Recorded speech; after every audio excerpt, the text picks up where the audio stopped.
সন্ধ্যায় বহুল প্রত্যাশিত সংসদ নির্বাচনের তফসিল ঘোষণা। ফেব্রুয়ারির দ্বিতীয় সপ্তাহে হবে ভোট।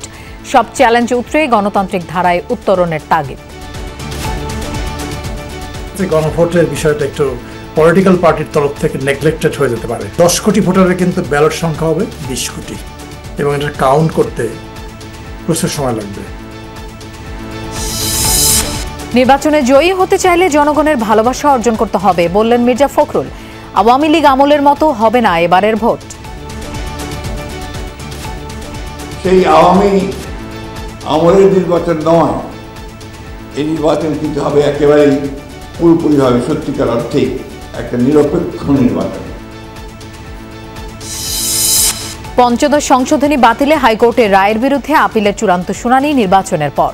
16 মাসে বিগত আমলের জঞ্জাল অপসারণের কথা বললেন প্রধান বিচারপতি।